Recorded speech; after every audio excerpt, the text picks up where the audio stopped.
Conspiracy, one of the darkest words in the language of man. Yet there is hardly a single page of history that doesn't partially reveal the deadly eye of conspiracy at work. It was a conspiracy that directed Brutus against Caesar in the Roman Senate on the Ides of March. It was a conspiracy that plotted the betrayal of West Point by Benedict Arnold during the American Revolution. It was a conspiracy that led John Wilkes Booth to the assassination of President Lincoln on Good Friday, 1865. The past record of man is burdened with accounts of assassinations, secret combines, palace plots, and betrayals in war. The tenet of conspiracy has been a dominant force in all history. But in spite of this clear record, an amazing number of people have begun to scoff at the possibility of conspiracy at work today. They dismiss such an idea merely as a conspiratorial view of history. The purpose of this presentation is to show that the conspiratorial view of history, particularly of recent history, is the correct view. That there is a secret and powerful combine at work today, that it constitutes the unseen government of the United States, and that it properly can be identified as the capitalist conspiracy.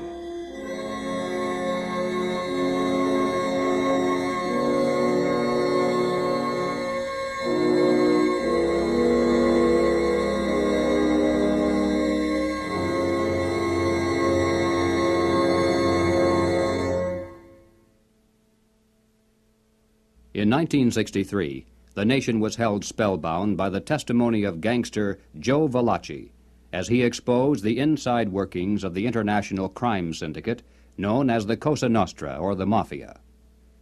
No matter how carefully criminal conspiracies are organized, eventually they're exposed because someone on the inside goes to the authorities and talks. The same is true with political conspiracies. For instance, over the years, there has been a steady stream of defectors from the communist apparatus, and through their testimony, we now have a clear idea of how that conspiracy is organized and operated.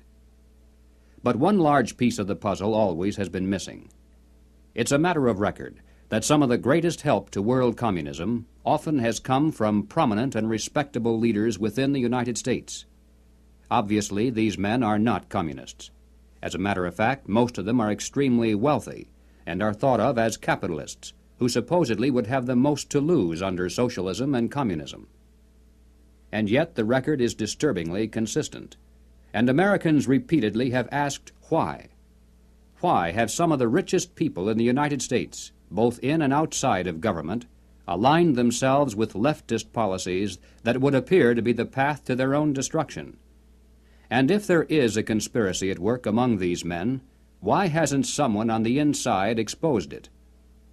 The answer is, someone has. Dr. Carroll Quigley is a professor of history at Georgetown University. He is the author of the widely used textbook, Evolution of Civilization. He is a member of the editorial board of the monthly periodical, Current History. He has been a frequent lecturer and consultant for such groups as the Industrial College of the Armed Forces, the Brookings Institution, the U.S. Naval Weapons Laboratory, the Naval College, the Smithsonian Institute, and the State Department. Dr. Quigley also has been closely associated with many of the family dynasties of the super-rich. He is, by his own boast, an insider with a front-row view of the world's money power structure. When Dr. Quigley wrote this 1,300-page book of dry history entitled Tragedy and Hope, it was obvious that it would never be read by the masses. It was intended for the intellectual elite. And to such a select readership, Dr. Quigley cautiously exposed one of the best-kept secrets of all time. But he also made it quite clear that he was an extremely friendly apologist for this group, and that he fully supports their goals and purposes. On page 950, Dr. Quigley says, "I know of the operations of this network because I have studied it for 20 years and was permitted for 2 years in the early 1960s to examine its papers and secret records. I have no aversion to it or to most of its aims, and have for much of my life been close to it and to many of its instruments. In general, my chief difference of opinion is that it wishes to remain unknown." Dr. Quigley points out that During the past 200 years, while the peoples of the world gradually were winning their political freedom from monarchies, the major banking families of the world were nullifying the trend toward representative government by setting up new dynasties of political control, but behind the scenes, in the form of international financial combines. These banking dynasties had learned that all governments, whether they be monarchies or democracies, must borrow money in times of emergency, and that by providing such funds from their own private resources, with strings attached, of course, gradually they could bring both kings and democratic leaders under their control. Dr. Quigley believes that people should be more familiar with the identities of these clever banking dynasties. They include such names as Baring, Hambros, Lazard, Erlanger, Warburg, Schroeder, Seligman, the Spires, Mirabeau, Mallet, Fuld, and above all, Rothschild and Morgan. It should be noted that while the Rothschilds and other Jewish families cooperated together in these ventures, this was by no means a Jewish monopoly, as some have alleged. Men of finance of many nationalities and many religious and non-religious backgrounds collaborated together to create this superstructure of hidden power. Its essence was not race, nor religion, nor nationality. It was simply a passion for control over other human beings. Dr. Quigley identifies this group simply as the international bankers. These are not the same as the local commercial bankers with whom we deal in everyday life. International bankers deal not with the general public, but with the industrial giants of the world, with other financial institutions, and especially with governments. The key to their success has been to control and manipulate the money system of a nation, while letting it appear to be controlled by the government. The net effect is to create money out of nothing, lend it to the government, and then collect interest on it, a rather profitable transaction, to say the least. For example, in 1694, international banker William Patterson obtained the charter of the Bank of England, and the power over England's money system fell into private hands. In a boastful mood, Patterson said, "The bank hath benefit of interest on all moneys which it creates out of nothing." 230 years later, Reginald Mackina, British Chancellor of the Exchequer, said, "The banks can and do create money, and they who control the credit of the nation direct the policy of governments and hold in the hollow of their hands the destiny of the people." Turning to the United States, Dr. Quigley tells us, "The structure of financial controls created by the tycoons of big banking and big business in the period 1880 to 1933 was of extraordinary complexity, one business fief being built on another, both being allied with semi-independent associates, the whole rearing upward into two pinnacles of economic and financial power. One, centered in New York, was headed by J.P. Morgan and Company, and the other, in Ohio, was headed by the Rockefeller family. When these two cooperated, as they generally did, they could influence the economic life of the country to a large degree, and could almost control its political life, at least on the federal level. In the United States, it was inevitable that the international banking interests would attempt to establish the same kind of private monopoly over the money system that they had achieved in England, France, Germany, Italy, and Switzerland. The same formula would be used: make it look like a government operation, but keep the control in private hands. John D. Rockefeller had purchased the Chase Bank, and his brother William bought the National City Bank of New York. The Rockefeller Chase Bank was later merged with the Warburg's Manhattan Bank to form the Chase Manhattan, one of the most powerful financial combines in the world today. Acting in concert with the Morgan banking dynasty, they spent untold millions of dollars to promote legislation that would grant to them a private franchise over this nation's money system. To sell this scheme to the voters, the monopolists created the propaganda line that the proposed banking law somehow would work against the monopolies. Politicians took up the cry, "Banking reform," and "Down with Wall Street." And then, to make it look convincing, the financial tycoons publicly pretended to oppose the measure, all the while financing it behind the scenes. On December 22, 1913, the Federal Reserve Act finally was passed into law. Something known as the Federal Reserve System came into being, and with it, total control over the nation's money fell into private hands. The Federal Reserve System solely is responsible for creating money in the United States. The Treasury prints only what the Federal Reserve tells it to print. The far greater amount of checkbook money is also determined by this group. Yet it is not a government agency and is entirely beyond the reach of the American voter. Technically, the stock of the Federal Reserve System is held by 12 privately owned national banks that make up the system. These, in turn, are owned primarily by the private banking dynasties that work so hard to bring that system into being. By law, the 7 members of the Federal Reserve Board are appointed by the President for a term of 14 years each. In spite of the incredible length of these appointments, nevertheless, they're supposed to create the illusion that the people, acting through their elected leaders, have some voice in the nation's monetary policies. In practice, however, every president since the beginning of the Federal Reserve System has appointed only those men who were congenial to the financial interests of the international banking dynasties. There have been no exceptions. It is now known that the original Federal Reserve Board was handpicked by Colonel Edward Mandell House, who early in his career had represented British and American banking interests. The intimate papers of Colonel House, edited by Charles Seymour, reveal House as the unseen guardian angel of the Federal Reserve System. In the words of Mr. Seymour, "The Schiffs, the Warburgs, the Kahns, the Rockefellers, and the Morgans had faith in House." In 1912, Colonel House authored this book entitled Philip Drew, Administrator. The hero, a thinly disguised version of himself in real life, was a behind-the-scenes manipulator of prominent political figures. In the disguised form of a novel, the book lays bare the general strategy that has been followed ever since, even to the very present. It tells of how a small group of insiders cause a depression, and then bring about the election of a man named Rockland.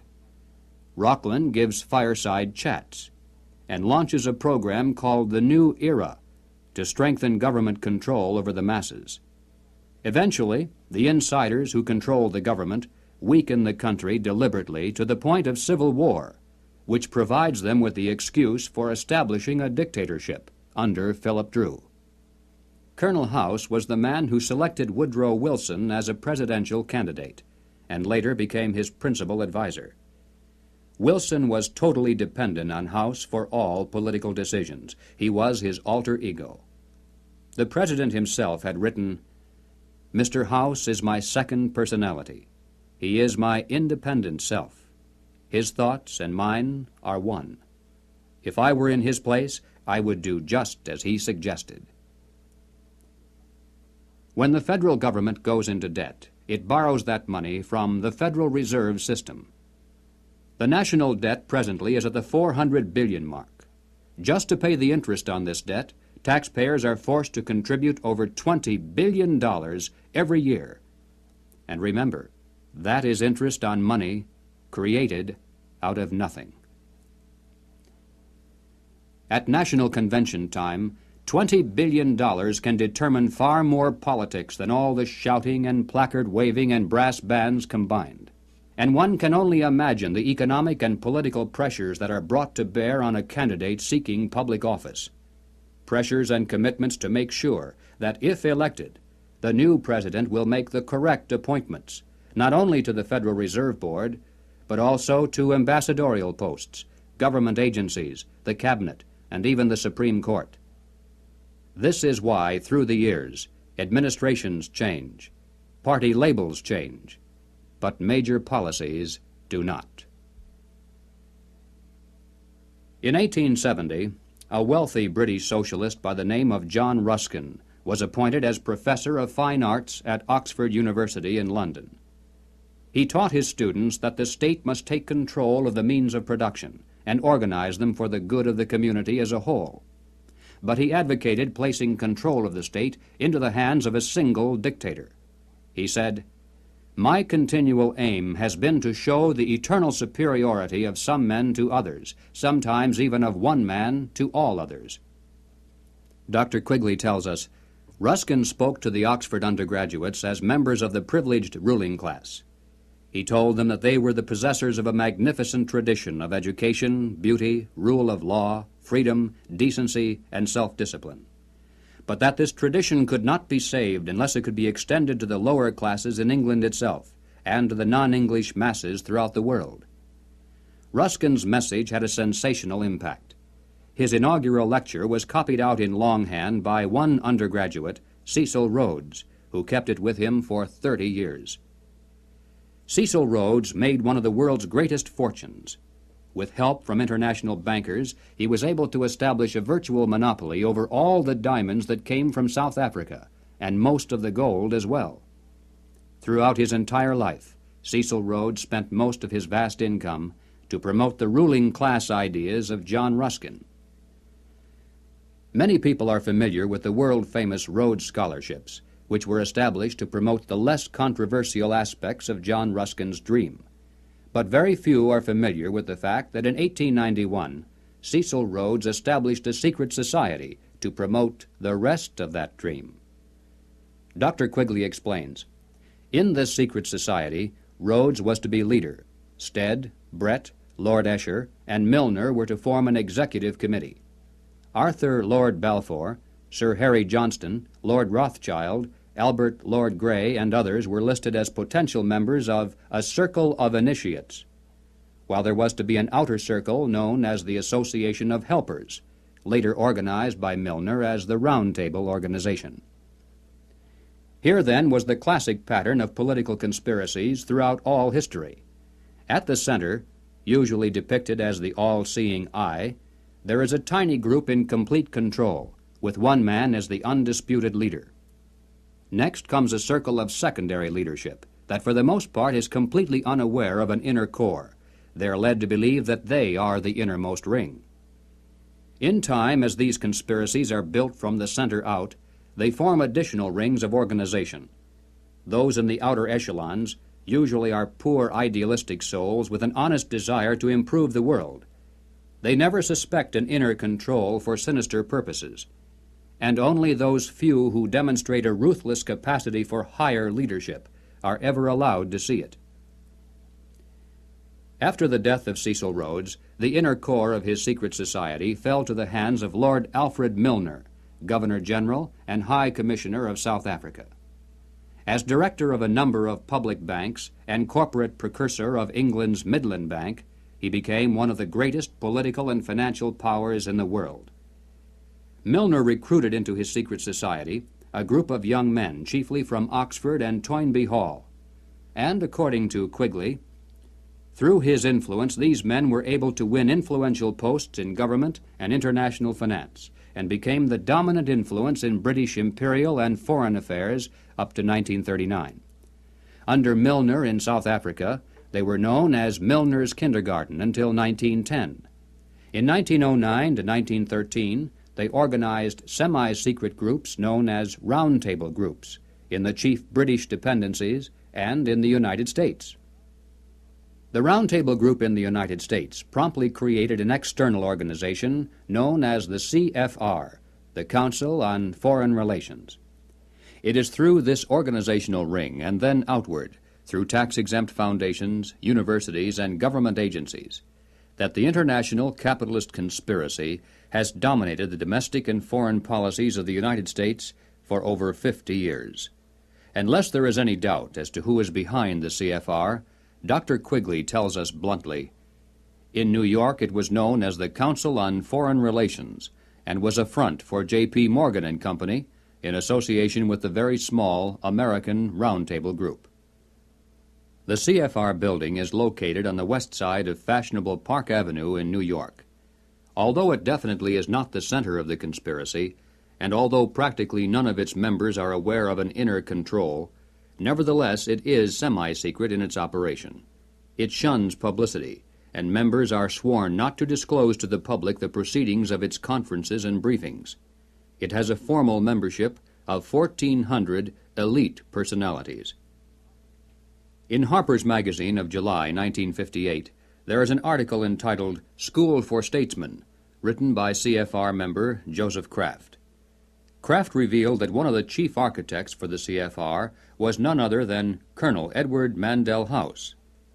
At the time of writing this article, Mr. Kraft boasted that the CFR membership even then included the President, the Secretary of State, the Chairman of the Atomic Energy Commission, the Director of the Central Intelligence Agency, the Board Chairman of 3 of the country's 5 largest industrial corporations, 2 of the 4 richest insurance companies, and 2 of the 3 biggest banks, plus the senior partners of 2 of the 3 leading Wall Street law firms, the publishers of the 2 biggest news magazines and of the country's most influential newspaper, and the presidents of the Big 3 in both universities and foundations, as well as a score of other college presidents, a scattering of top scientists and journalists. The CFR, from behind the scenes, has dominated this nation for decades. CFR members include top executives and journalists for the New York Times, the Washington Post, the Chicago Daily News, Harper's, Look, Time, Life, Newsweek, U.S. News and World Report, CBS, NBC, MGM. They include directors of the Ford Foundation, the Rockefeller Foundation, the Carnegie Endowment Fund. They include Presidents Hoover, Eisenhower, Johnson, and Nixon, Secretaries of State Stettinius, Atchison, Dulles, Herter, and Rusk, a fantastic percentage of the President's Cabinet, undersecretaries, the Federal Reserve Board, ambassadors to other countries, Supreme Court justices, and presidential advisers. The average American has never heard of the CFR, yet it is the unseen government of the United States. It's a sobering fact that the hidden power structure of international finance has exerted tremendous influence over public opinion in this country through its virtual control of higher education and major segments of mass communications.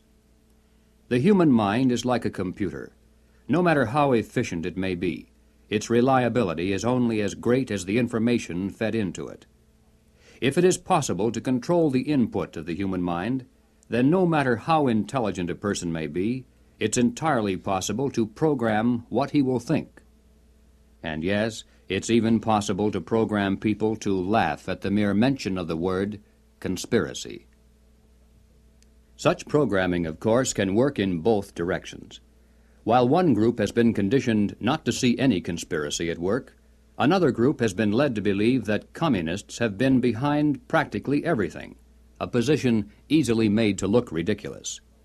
These well-intentioned anti-communists have been correct in their charge of conspiracy, but incorrect in knowing who to blame. As far back as 1907, Trotsky was financed by British bankers.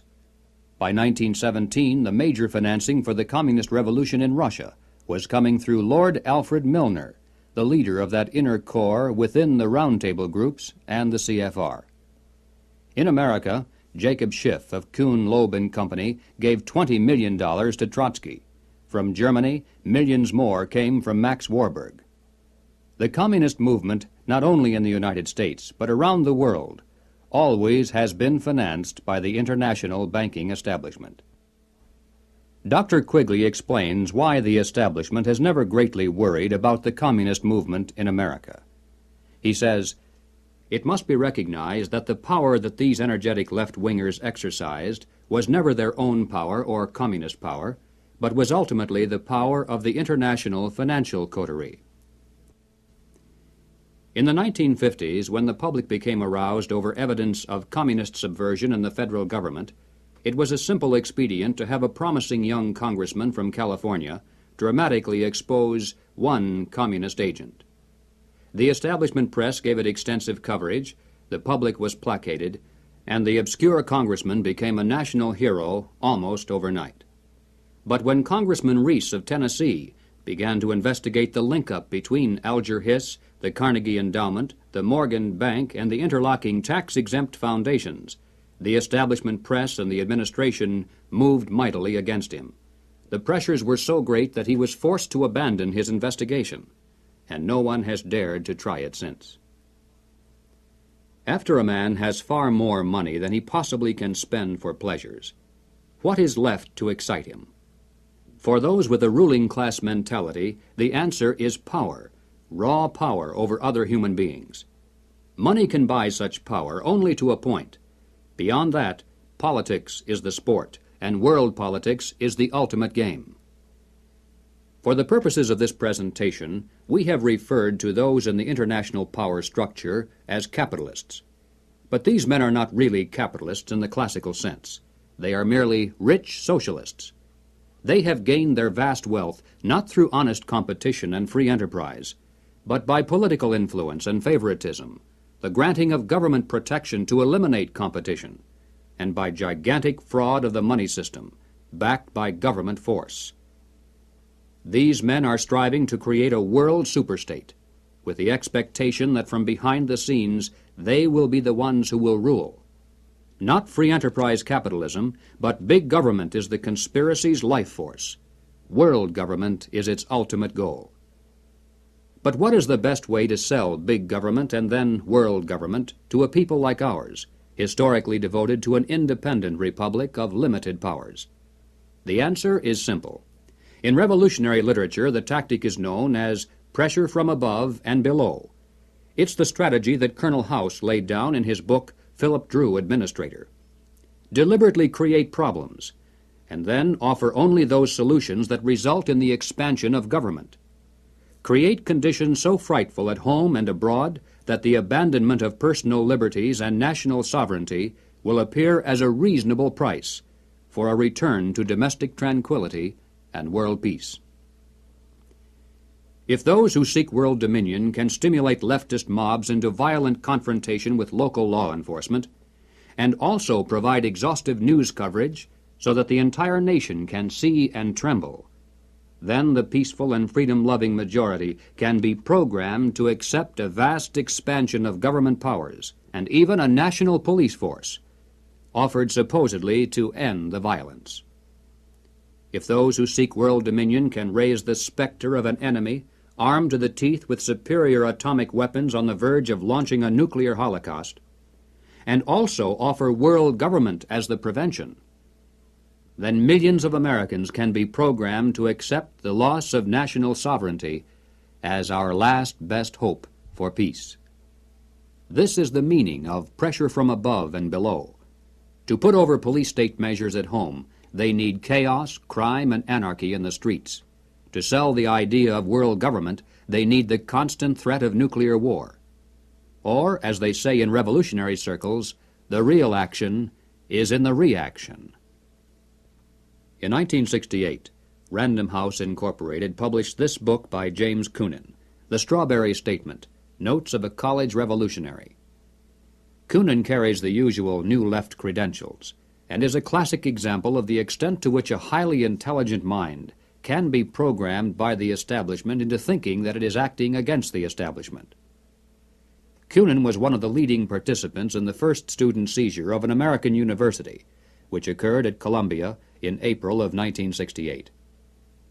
Initially, the movement was not large and easily could have been stopped by a simple police action. But as usual, the anti-establishment forces received their greatest help from the establishment itself. For several days, police were told not to interfere. Meanwhile, university officials groveled in the face of outrageous propaganda charges, and the media made national heroes of the rebelling students. MGM even made a movie out of Coonan's book. On page 130, Coonan wrote, "In the evening I went up to the U to check out a strategy meeting. A kid was giving a report on the SDS convention. He said that at the convention, men from Business International roundtables, the meeting sponsored by Business International for their client groups and heads of government, tried to buy up a few radicals. They offered to finance our demonstrations in Chicago. We were also offered ESSO, or Rockefeller money. They want us to make a lot of radical commotion so they can look more in the center as they move to the left." Jerry Kirk, while a student at the University of Chicago, was active in the SDS, the Du Bois Club, the Black Panthers, and the Communist Party. In 1969, Mr. Kirk broke from the party, and the following year testified before the House and Senate Internal Security Committees. Here is what Mr. Kirk has told us. Young people have no conception of the conspiracy's strategy of pressure from above and pressure from below. They have no idea that they're playing into the hands of the establishment they claim to hate. The radicals think they're fighting the forces of the super-rich, like Rockefeller and Ford, and don't realize that it is precisely such forces which are behind their own revolution, financing it and using it for their own purposes. When Stokely Carmichael was head of the militant revolutionary group known as SNCC, he was invited to speak at the University of Chicago. Jerry Kirk, then still a Black Panther, was among those who attended, and here is how he described Carmichael's appearance. Mr. Carmichael was obviously in the middle of something rather important, which made him more nervous and more tense than in the past. He started speaking of things which he said he could not have said before because his research was not finished. He spoke of the false consciousness of many blacks who believed the Jews were the instrument of oppression of blacks.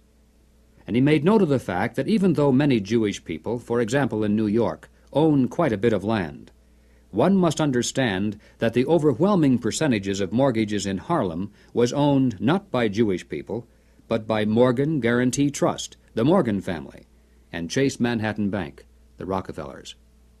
He repeated the line from the song he liked so well. "Something is happening here, but you don't know quite what it is, do you, Mr. Jones?" What he was getting at was that the Jews were simply one strata of society who are themselves being oppressed by people who were much richer and much more powerful. In the agencies of this power, he cited banks, the chief among which were Morgan Guarantee Trust and Chase Manhattan, and the foundations connected with these monoliths. It was not long after this that Stokely Carmichael mysteriously was ousted from both SNCC and the Black Panthers. Apparently, he had learned too much. More and more young radicals are beginning to wake up to the fact that their entire lives have been carefully programmed by the very people who are their hate symbols. They're beginning to realize that their so-called anti-establishment outlook actually is the calculated product of the establishment press, the establishment communications media, the establishment entertainment industry, the establishment schools. Rich men's corporations publish and popularize revolutionary books and songs. Through advertising, rich men's businesses subsidize revolutionary magazines. Rich men's tax-exempt foundations pour millions of dollars into left-wing organizations. The federal establishment in Washington, through agencies like the OEO, provide weekly paychecks to thousands of hardcore revolutionaries. And so we return again to the basic question, why? Why does the establishment publicly condemn but privately support the anti-establishment movement? Former communist Jerry Kirk answers, "The idea is to create a situation where the people are so frightened of the violence all around them that they will throw their hands up in the air and demand, 'Federal government, do something.' And the only choice open will be martial law. The communists, black militants, and revolutionaries will never succeed in overthrowing the government of the United States. But unless they are stopped, they will scare the American people into accepting socialism from Washington and statist rule by the insiders of the establishment. This is what it is really all about." In Bavaria, the year 1786, acting on a tip from an informer, police raided the home of a prominent attorney named von Zwack. They seized documents and letters revealing that he was a high-ranking member of an extensive conspiracy called the Order of the Illuminati. Over the centuries, forms of the word Illuminati, meaning the enlightened ones, have been used by many secret sects and occult organizations. Most prominent among these were the Alumbrados of Spain, the Gueronnais of France, and the Roshania of Afghanistan. But these were concerned primarily with psychological and spiritual objectives, a proclaimed inner wisdom and mind mastery of the secrets of the universe. The conspiracy exposed in Bavaria was of an entirely different order. The Illuminati was founded on May 1st, 1776, by Adam Weishaupt, a professor at Ingolstadt University. Weishaupt obviously had been a serious student of the occult, for many of its bizarre features and symbols were incorporated into his organization.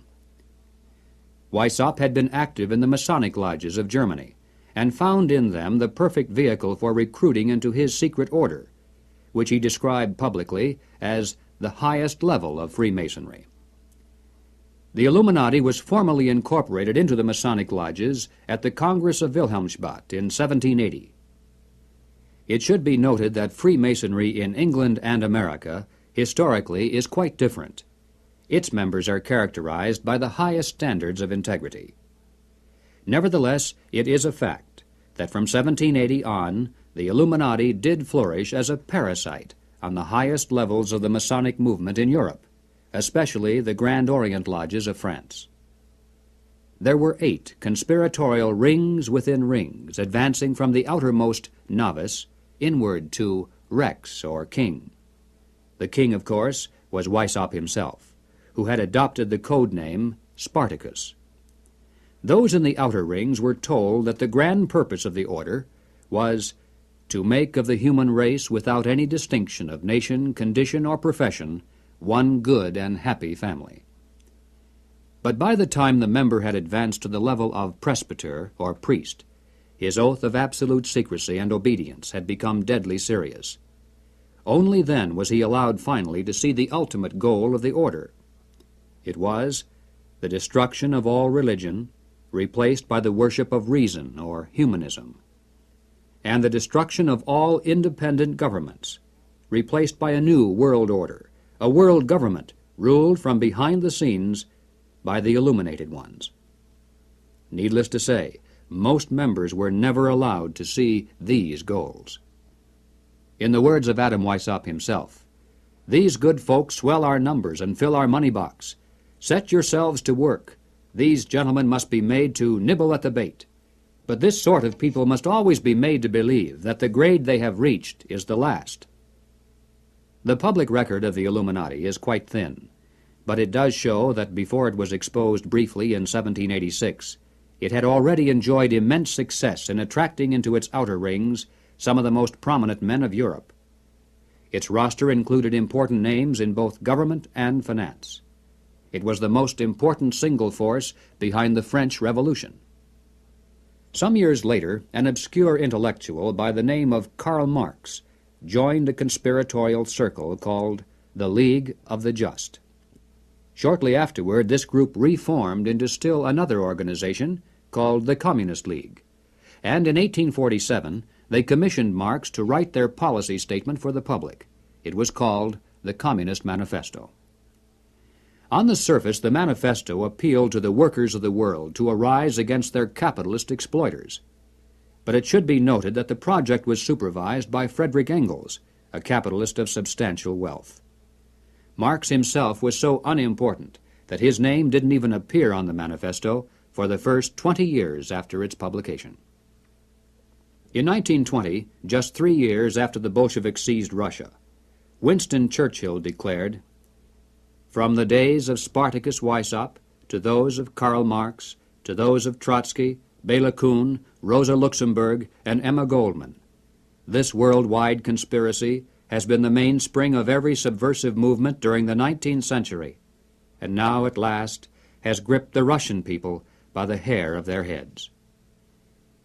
Each year, May 1st is celebrated by communists world over as a day of international solidarity.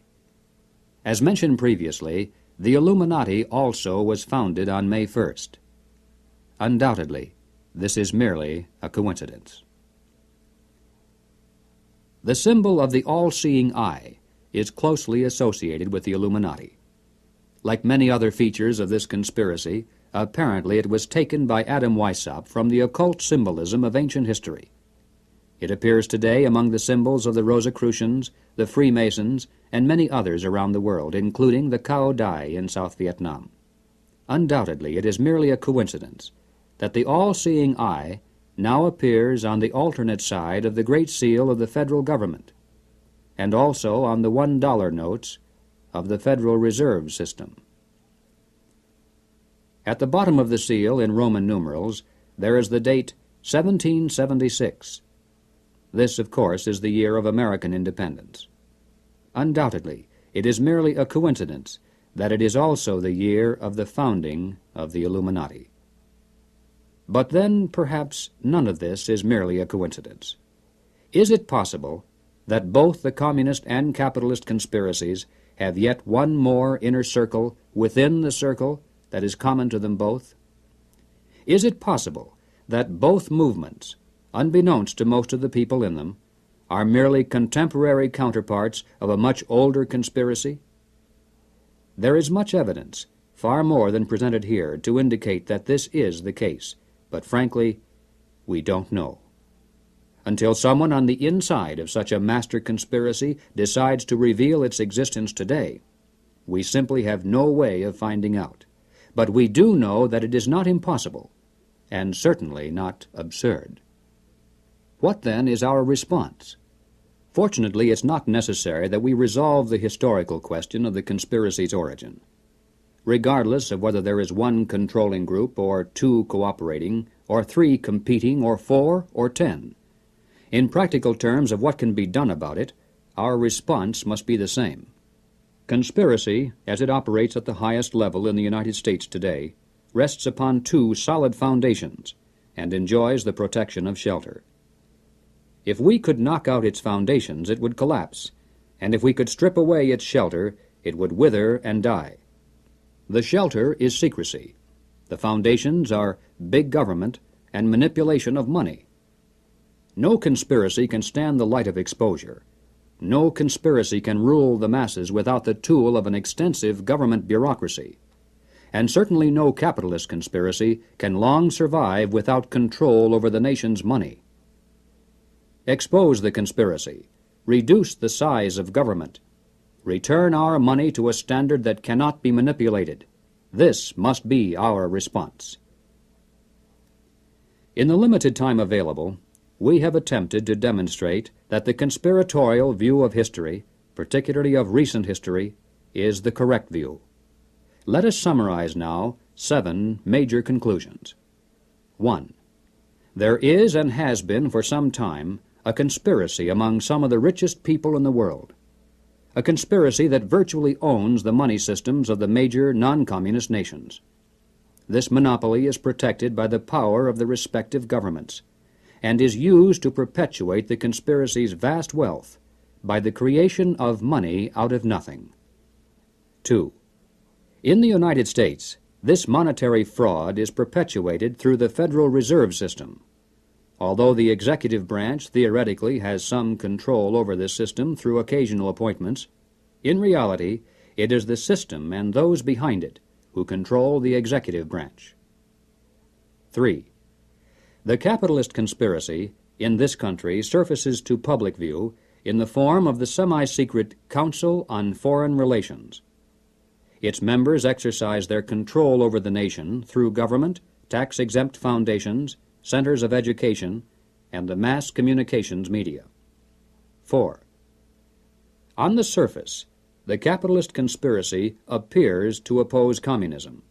It spends billions of dollars in spectacular military displays of anti-communism all around the world, but never to the extent of seriously harming the enemy, and certainly not to the extent of defeating him. Meanwhile, behind the scenes, the conspiracy always has nourished and aided communism both at home and abroad. It does this not because it is pro-communist, but because it needs the appearance of a formidable foe and the chaos byproduct of a managed conflict to advance its own goal of totalitarian world government. 5. There is much evidence indicating that the capitalist and communist conspiracies both are directed by a single master conspiracy which may have continuity with the order of the Illuminati, which was founded 200 years ago. But this historical question is not nearly as important as the immediate question of what can be done about it today. 6. As for our response, we must begin to dismantle the conspiracy's machine of big government. We must restore American independence. We must return our schools to local control. We must protect our police forces from federal aid, which is the certain path to a national police force controlled from Washington. We must denounce revenue sharing as a transparent device leading to control over local government. We must raise up men for political office who not only talk about reducing government, but who will do it once they're elected. And that means men who are totally independent of establishment politics. 7. We must reduce the Federal Reserve System to a service function of clearing checks between banks only. Merely turning the system as it stands over to the federal government, as some have suggested, will not solve the problem. The same people would control it either way. The root of the evil is that money is created out of nothing, and the insiders could do that today just as easily directly through government as they do through the Federal Reserve System. The ultimate solution is to prevent anyone, in or out of government, from manipulating the money supply. And the only way to do that is to return our money to the gold and silver standards. 8. We must expose the conspiracy to public view. If somehow every American could be made aware of the facts contained in this presentation, if it were possible to circumvent the establishment's channels of mass communication and carry this message person to person to our friends and neighbors and fellow club members, the conspiracy would collapse like a house of cards. Yes, the hour is late, but it is not too late if we are realistic in our efforts. As Americans, we can still speak out without fear of imprisonment. We can still join together into patriotic groups to multiply our effectiveness. We can still challenge the establishment's candidates. We still retain that remnant of power to regain control of our own government. With divine guidance and with your help, it can be done.